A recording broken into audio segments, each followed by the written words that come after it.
Welcome to our Essential Health Seminar, the second part of the handwriting analysis presentation. We will be going over some questions that we've collected from some of you, as well as some analysis of specific people's handwriting that we have collected from our group. So I'd like to welcome Yvonne Birch up now to give us a follow-up on the handwriting. Thank you. Thank you, and I'm excited to be able to go over some of the questions that we've had in handwriting. There's a lot of people who have a lot of different questions about their handwriting, and so we've got a few samples here that we'll go over and explain a little bit about, and also Lark will be asking the questions so that we can just show you on the board what goes on in handwriting and how you need to change it to make a difference in your life. So Lark, what's the first question? Is there any difference in meaning between printing and writing in cursive? Oh, absolutely. Okay. And we do have a couple of examples on right here.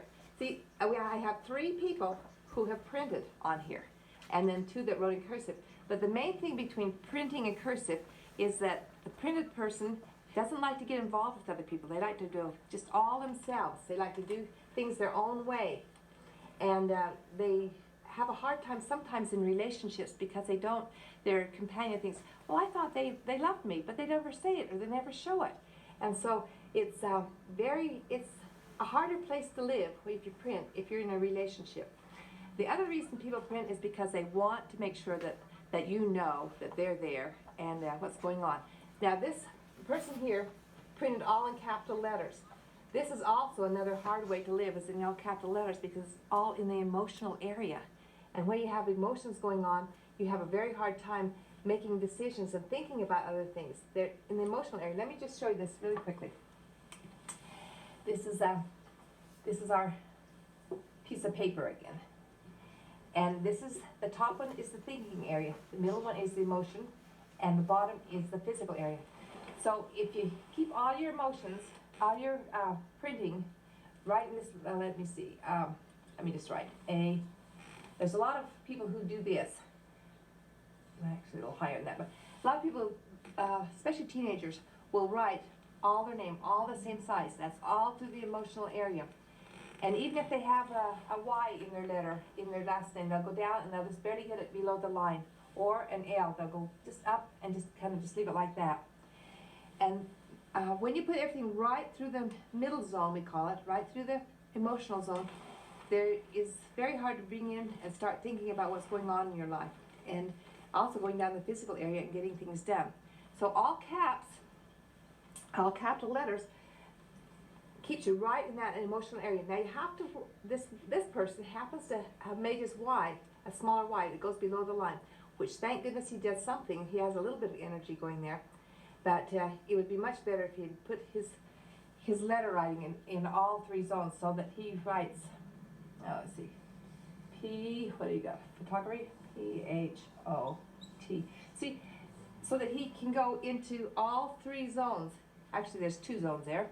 So, O-G, okay, now we got it. Now he goes down into the follow-through zone. Now, this marker I'm going to have to change because it's making, see how much lighter this is? Well, if I saw that in writing, in a pen, in handwriting, I'd say, oh, you really have not much energy to even follow through. You need to do more to be able to get this energy going through your body. So you'll see how dark these are up here, but this is very light. If I was looking at handwriting, that's lack of energy to follow through and get things done. Okay, so when you write in cursive, you're bringing the letters through and they're connecting one to another, and that's what you do in your life. You connect one to another. And so if you have a business or any place where you're working with people, it's very important that you connect and get the people in. Work on that connecting. It'll make you feel a lot different about what's going on in your life instead of just being independent, having to have it done my way, and not being able to get in the thinking area or the physical area. Okay, Lark? What does it mean when someone's writing a sentence and suddenly a word appears larger than the other words in the sentence? Okay. All right, let me just write this. Okay.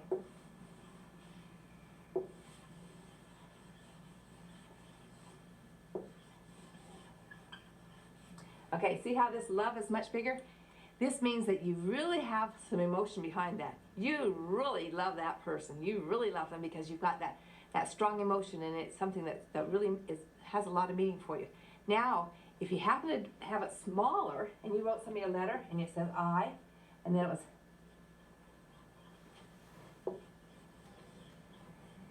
can you see what that means?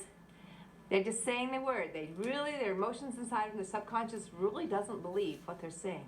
And so that's another way sometimes of looking at words and looking at sentences people write to see if they really, really believe what they're saying. It's really a fun way to watch. Just kind of look at people's writing, you'll see. What does it mean when the handwriting is overly large? Oh, okay. I better erase those. Okay, some people will all of a sudden they'll just start writing. Let's do the same one.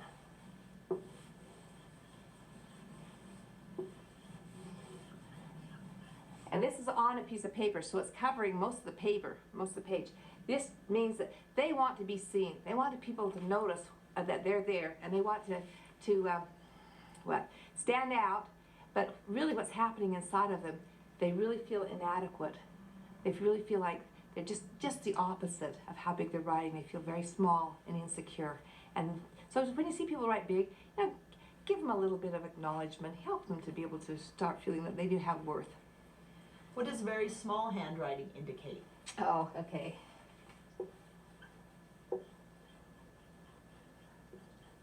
All right, I'm going to do two kinds.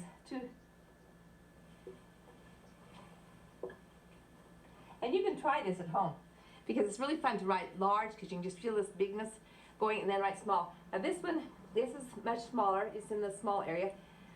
It just means that you like to confine things. You like to keep things into a small space. You enjoy doing things by yourself. You don't like the limelight like this one. And also when you get down into this size of writing, really small, in fact so small that you can't even see it hardly, that just means that person makes it determined, okay? They just don't want to be involved in anybody's life. They just want to be left alone. And sometimes researchers or scientists, people who get thinking really close into what they're doing, their writing gets smaller and smaller because they're so focused into what they're doing. And that's part of the research. Those people can come back out of it. But some people who are so much into themselves, they don't want anybody around them, those are the ones that you need to really watch out for because they have a lot of other habits that can hurt you, okay? The next question is, would you review the handwriting slants? Oh, okay. All right.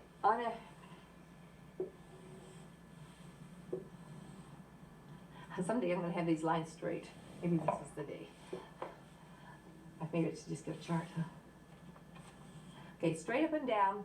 Then there's the ones that go to the left, and at various degrees. And then there's the ones that go to the right. These are the ones that most people write in this slant here. I'm thinking that only about, I think it was only about 5% of the people do this slant. And I'm thinking it was like 10% do this slant, and close to 75 do these slants here. That doesn't give me quite, oh, I know it. And then there's there's others that will slant all over the place. They'll go both writing on this side and back on the other. Now, the F slant, or the one on this side, means that the person is an introvert. They they don't want anybody to know what their emotions are. They have a real hard time they will not let you see their emotions. They can make decisions for everybody else, but they have a real hard time making their own decisions. They make really good actors or actresses. They like to live somebody else's life, but they can't make decisions for their own. A lot of teenagers, when you see them in school, they're over here because they don't know who they are, and they don't want to show that they don't know who they are, and so they'll have it over here. The straight up and down is another very hard place to live because you can't show any emotion at all in that place. You work so hard to keep yourself totally straight up and down, and no emotions are going to be able to even get into your life at that point. And they have to keep thinking every time they write, no, I better not move it too far to one side or the other. Somebody will see who I am and what I'm about. These people that write straight up and down, you'll think that they're going on. Their life's going just fine, and all of a sudden it's crash, bang, and they'll blow up, and you'll think, where did that come from? I thought they were handling it. Well, they just had too much of handling, and they needed to express themselves and get out. Now, the B slant, this is the best. It's just barely right straight up and down. And the B slant is the one that we want to write in, because this helps you both think in your head and in your heart. You've got your emotions, you can still keep them under control, but you can understand both with your head and your heart. You can feel it. They make really good counselors, partners, business, friends, just everybody that you can get along with is the ones in the B slant. It's a very stable slant to have. The C slant is what they taught us in school, and this one is where you start getting into the emotional areas of your life. This one will follow the rules and do what they're told. That's why teachers like to teach it in that slant. They don't have a lot of rebels. And then when you start getting a little farther down, this is the D slant. That's our drama queen. That's the one that they can be so, one minute they totally love you and like what's going on, all of a sudden the next minute they can blow up at you. And you think, what happened? And then they want to come back and say, I'm sorry, and they then expect you to forgive them. And you kind of think, well, if I forgive them, will they going to blow up again? It's very hard for everybody around them to be in this slant. So this is the D slant. The E slant is the one that's very emotional. These people who write in this slant, they like to have notoriety. They like to have their names written on the papers. They'll do something like set fires or cause some kind of crime, so they'll have to be a write-up in the paper. Most of our criminals, you'll find, have this slant that goes into. And that's the slant. So work on the B slant. Anything on this side, it's hiding emotions. If you get too far this way, you're totally emotional. What does it mean when somebody changes their slant over a time period? That's right. Okay. Then there's one slant. It's the G slant. Okay. And this goes first. They go over here, and then they go over there, and then they come back in the same word. Let me see if I can write. Okay. Anyway, and in the same word they'll slant both ways, and that's people who have a hard time trying to make a decision, trying to make up their mind, and they're very unstable people. When you see this a lot, time after time, you'll know that they're very unstable. And then if somebody has started and they start writing in, like say the B slant, and over the years they start moving backwards and being in the F slant, it means that things are going on in their life. They're starting to feel like life is closing down on them, that they don't want anybody to really know their true feelings, and they'll go back into themselves, just like a turtle pulling their head back into the shell, to not let anybody know really how they're feeling inside. The next question is, what does it mean when I write letters in the middle zone, very small, compared to the other two zones? Okay, let's remember the zones and the. Okay, this is where the thinking. This is the three zones that we put our letters in. Now, when somebody starts just writing very small in the emotional zone, like they got L's up here, and they start writing very small in the emotional zone, it just means that there's a lot of emotional issues going on, and they don't know how they're going to take things. Now, I just looked at what I wrote, and this happens to be with, if you have really tall letters up here, really small letters down here, that's a person that could be very violent, and is somebody you need to watch out for. So when they have some letters that go really tall, then the emotions are very small. But whenever they're small, right through the emotional area, you know that person is just closing up, and just there's some hurt. They don't like what's happening in their life, and they just kind of want to get away from the emotions. The next question is, what does it mean when a writer attempts to write something without forming the letters, making it hard to tell what they have written? This is what we call threading. And let's see, I'll write my name. Okay. As I write my name, and out here I just make some lumps and bumps. People have no idea what I've written. Well, this shows that I really don't want them to see. Maybe I'm trying to hide something. I don't want them to know, or else I was in a hurry and I didn't want to take time to do my name. But most of all, it means that you're trying to not show the world who you really are, especially on a name. On a name, if you can put your name as clear as possible. And let me see. We have a couple here well, this one here, I think the name is Kyle, but you can't really tell by what he's written here. And This one down here on the last name, how it starts, you can't really tell what the letters are, and then it kind of goes out. The one thing this person has done at the end, at least he's gone up with his signature. Whenever you go up with a signature at the end, let's see, he is like that. You go up like this, or he kind of went up. This just shows that you have gratitude, your gratitude at the end. But when you just make a straight line, this and like the end of it was an oh, that's an E, and you pull out like this. This means you're afraid, and there's fear going on in your life. So the fear here will attract more fear into your life, because that's what you're telling your subconscious. I want fear. And usually this will attract a traffic ticket.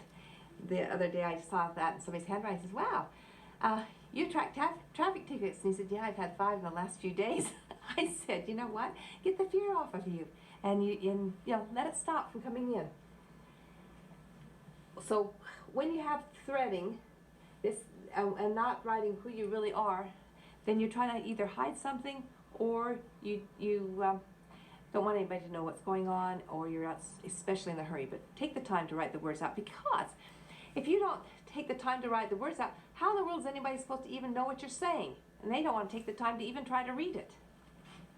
What is the baseline in handwriting?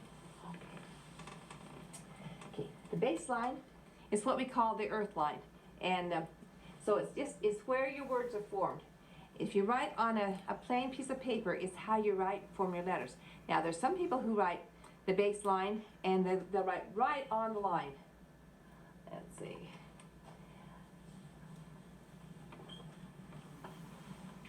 So they're right on the line. And this means that they're usually quite structured and stable, and they can handle things that are going on.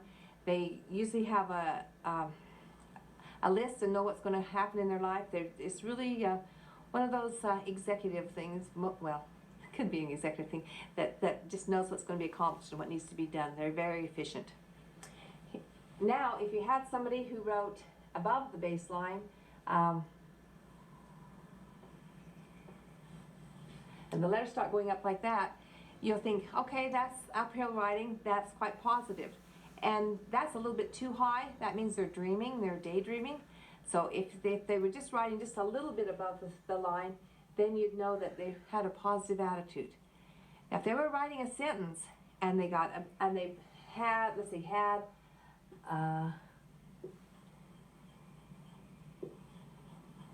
okay, they have a new car. And as they started out, this would show, they started out and they had a goal. They were going to get this new car. They had a desire to get something. And then halfway through it, they decided, you know what? They got discouraged, and then they dropped off. So they dropped off the line like this. So this is somebody who won't follow through.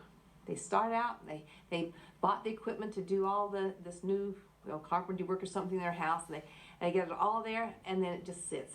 They've got all the wood and everything piled there, but they won't get it done. So they need to really start writing on the baseline. So the baseline. Now, when you find a letter,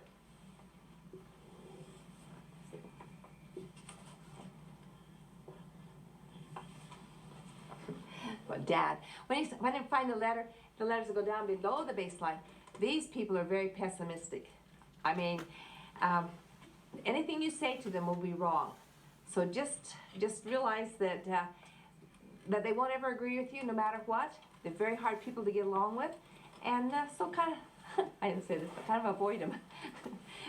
just know that that's what happens. These people too, when they write below the line, those are usually going into discouragement. There's some things that can show. Let me show you one letter. This, let me see, a Y, and then they go like that at the end. This is one of the signs that show discouragement or going into depression. What happens if you put uphill writers with downhill writers? Oh, that's fun. They did an experiment one time. They took somebody who was writing uphill steadily all the time, and they put that person in a workplace with somebody that was writing downhill, a pessimistic person. And it took a little while, like several months, but pretty soon the uphill writer was starting to write the down front. They had moved over so that they were writing downhill. It just is like it's easier to break something than it is to build it. So they totally destroyed them. Sometimes it's hard to read the numbers people write. Is that mean anything? Oh, yes. Sometimes you'll see people write, oh, let me see. Oops, that's too good. Let's see.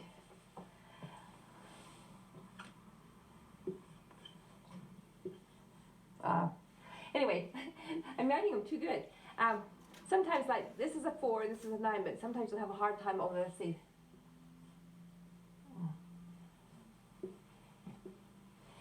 Sevens and ones are ones that are really, really hard to tell. And that's why people say, I put the line across my 7. Well, no, just take time and make it clear. Because when you have the line across it, all it's doing is stopping you from achieving your goals and becoming, and your self-esteem is dropped and becoming who you need to be. But when they start putting numbers out that you really have a hard time seeing, most people who are in prison for embezzlement, you cannot distinguish their numbers.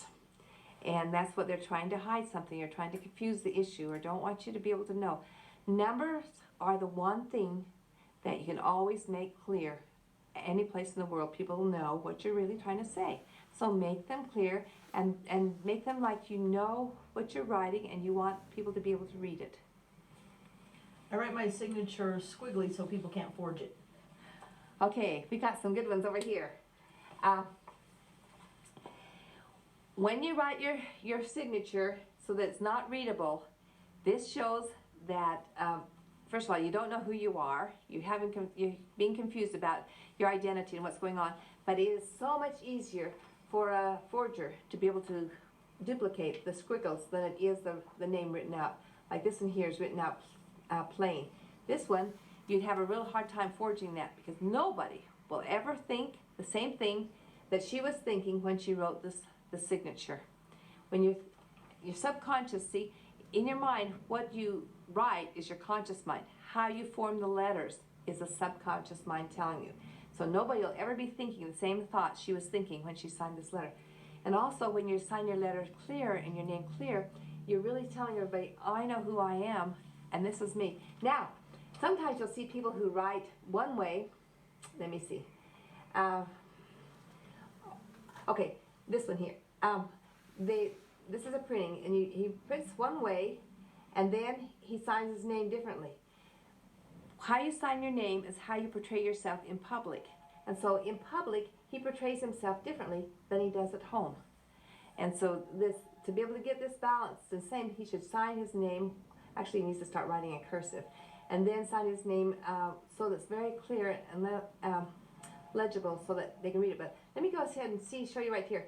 See how he's, that big S right here goes back? It's below the line too. Anything below the baseline is something that needs to be dealt with. Some kind of a problem, something that's going on. I want to show you. See this on the T, this is a T? See how that tent is right there? It's like a tent. Well, that means he's stubborn. Got some stubborn streaks. He does have his last name happens to be taller than his first name. And when that's taller, it means that the family, his what? Not himself, but his family that he belongs to is actually more in charge of his life than he is. So he needs to write his name large, his first name large, because that's who he is, and make the other family smaller. They'll still be there, but he'll be in charge of his life. The other thing he's got going for him here, that, I mean, maybe not going, he has a little extra loop and he kind of comes back and then he crosses his T's. So he's going back into the past to pick up a lot of things that are going on in his life and then bringing it out into the future. So he's picking up more of the baggage he thought he'd left behind, but he really hasn't, because he goes back and grabs it to bring out in his life. I wanted to tell you about this eye though. This a straight up and down eye is one of the eyes that will hurt you about the most. You have a straight up and down line means you'll live alone, you'll die alone, you'll stand alone, and people really won't listen to you. So if you're going to have a straight up and down, you know, that's really lonely. It's better to put the lines on it, and it's even better to get it so that you're in flow with everything. Okay, so this is the living alone and being alone. This one, at least you're being very independent. And this one, you're in the flow of other people's lives, and this one will bring you leadership of the three. So, What do margins mean in handwriting? okay.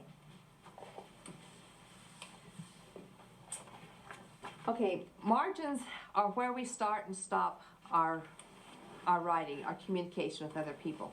And so there's various different types of margins. Let me,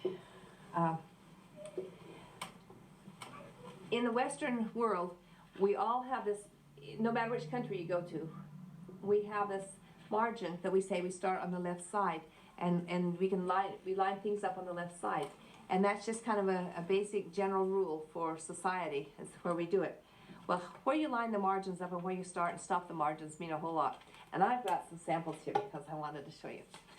This first one happens to be a good margin.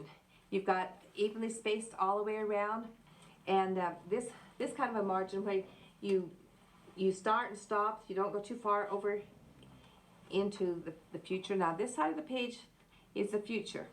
The left side of the page is the past. And so as you flow from the past to the future, you're not afraid to go into the future. This one is a very stable one. You start about 1.5 inches from the 1 to 1.5 inches from the left-hand margin, and then you just right over, and don't avoid crashing over into the edge on this side, so that you kind of have balance between where you're going to be going. I showed you this one. You'd say, okay, this person, he has it evenly framed all the way around. This person likes to go in and organize things and have a beautiful home. If anything's out of place in the home, they really have problems with it because it's a piece of artwork. And so they do this with their paper. They make it like a piece of artwork. They go to great extremes to make sure everything is balanced in their life, and their hair is just so, and their life is just fit just exactly right. And then if you ask them to do something spontaneously, they would just totally freak out. Doing things spontaneous is not in their things to do list. They think that's one of the worst things that they can ever do. Okay. Now this one, you can see how the margins are even in more. This person is putting up barricades or walls on all 4 sides, and they don't want to even be out where anybody can see them. They're so afraid of the past, they're so afraid of the future, and the middle of the paper happens to be the present, or where we live right now. And so they're just hiding right there in the middle, and they want to stay there where they can be safe and secure. This one is a person has very narrow margins on both right and left. And what they do, they pack their life full of a lot of things, so they don't have time for anybody else. Usually in the workplace, this is the person that will be having problems with their coworkers because they don't leave enough time to listen to the opinions of others. Now, I'll show you, this is even a worse one, okay? This person, from daylight till dark, they pack things in their life, so there's no space to hardly even turn around. They've got it all programmed. They've got it all on their planner. You know, this is what I'm going to do, 1, 2, 3, 4. They don't have time to be spontaneous or just to sit down and even breathe. And this is a very hard place to be in because you'll wear yourself out. All right. See how this one, it starts here, but the right margin is very big. This person is very afraid to go into the future. They'll get over here so far and all of a sudden say, it's not safe there, I don't know what's out there. So they'll hop back over into the past. They'll just come back over. And they'll have a hard time. And if you do this, go ahead and make yourself right on over in this area. And it'll help you start stretching yourself to go out into the future and have, not be afraid. And there's some liquid capals that can go along with this. We have one called confidence that helps you know who you are so that you can go out in the future and be that person you need to be. All right, this is just the opposite. This one is so afraid of the past, he does not want to go back in there and have anything to do with the past. And so he'll just start coming back, and they'll just stop. You know, there might be some dealings or things that he needs to finish up in the past and get cleared up. He will not go there. It will not. These people have some emotional issues that need to be released so that they can go into the past without having the emotion of it, but remember the situation and learn from it. But go ahead and live their life. Okay, I have 2 here. When you start farther down on the page on a letter, it shows that you have more respect for the person you're writing to. When you write higher up on the page like this one, it shows that you know that person, you're more familiar with that person. And sometimes if you write too high up on the page, it shows that you think you're better than that person. So where you place your letters makes a difference. This is the one though that you'll see this very few times But if you see somebody that just starts their margin wherever they want to on the paper, it just means that this person does not like to follow rules and the set up by society. They're usually the ones that gets in trouble with the law, and because they want to go out and do their own thing their way. So when you see that, you know that that's probably not a person to be around because it could get you in trouble. Okay. And the last question is, what does it mean when people doodle? Oh, doodles. Okay. When people doodle, the only people that really can doodle are people with heavy handwriting. And what they're doodling to release their frustrations or their emotions or something deep hidden down inside of them they probably don't even know. So if you doodle, just see what you're doodling, because different doodles will tell different things about you. If you put everything like in a blocks and squares, you're very organized and you want to just stack everything and make sure it's all okay. If you doodle,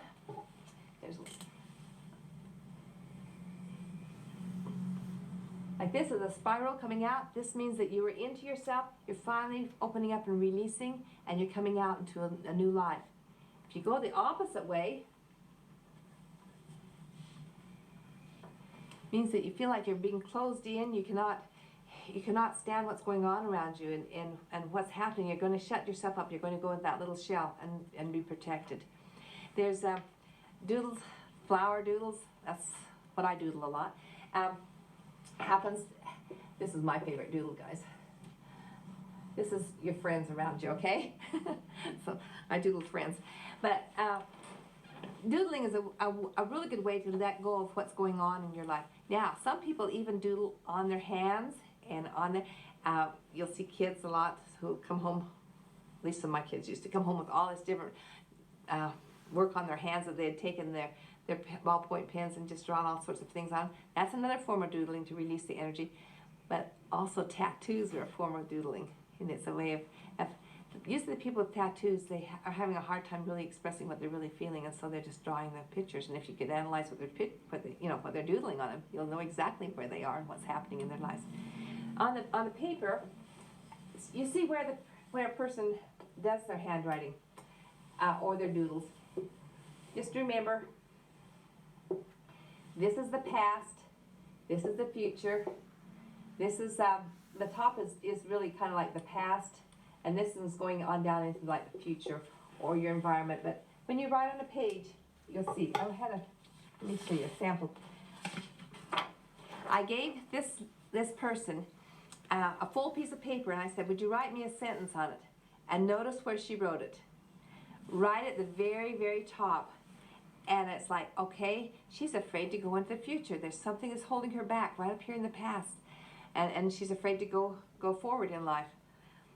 There's, this is another one. This person started right over here in the past.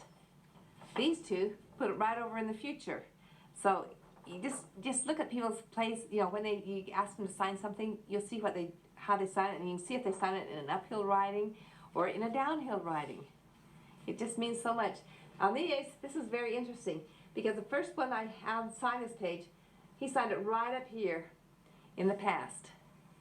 The second person, they signed it right down here going into the future. So it was just interesting. The others didn't have that big of a choice, but I thought this is really interesting to see where they sign it, because you know where their thoughts, where their energy happens to be. So if you just remember, the middle is the future, present, the middle is the present, past and future, and just kind of see where you doodle and what goes on in your life. This really makes it fun. Now, I wanted to show you a couple of other matters that's really fun to show. Oh, I wanted to show. This blue ink here, this is usually used by women when they like to use the ink pens, the blue, and it's just a really friendly color to write in. The red, and you can see this, if you write in red, this red happens to be one that stands out. They want to be striking. They want you to notice what they've written. And black, when you write in black, this means that you want it your way. This is going to be very clear.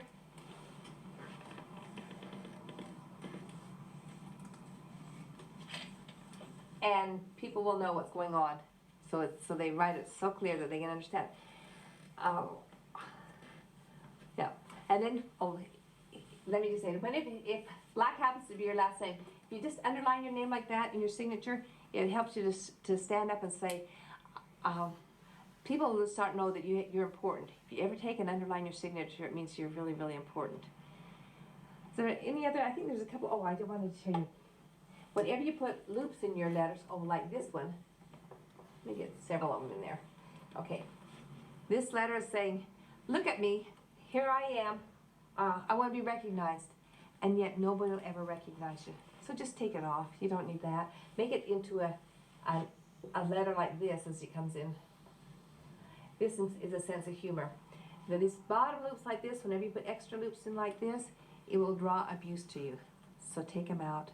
There's a lot of things that go on that you're putting in your handwriting. What I just want to say is write your letters as clear as possible. The clearer you can make your letters, the better your life will be, and you'll start feeling a difference in your life. Clear and plain, all right? Good luck on your handwriting, and thank you.